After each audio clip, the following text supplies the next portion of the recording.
Baba. Arzu 112 var Arzu. Baba. Nasıl geliyorsun? Nasıl ya, ben mi yaptım? O önüme attı. Yoldayız, çabuk yetişin. Baba. Bir tane araç babama çarptı. Baba. Konuşma. Baba. Bir dur, kasadır orada, bir dur. Adama müdahale edelim, bir dur. Konuşma.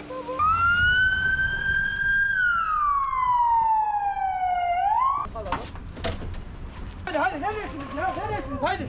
Haydi abi haydi. Haydi. Haydi. Haydi haydi haydi haydi. Haydi haydi haydi kardeşim haydi ya haydi haydi. Sakin ol bir arkadaşım. Haydi abi haydi. Dur hastaya bakalım artık.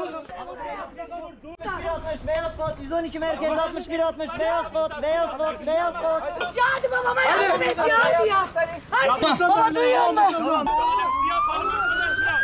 Ya bir müdahalemizi yapalım ya. Ya bir durun durun. Arkadaşlar. Ya bir durun ya. Ya arkadaşlar bir müdahalemizi yapalım. Ya bir durun ya.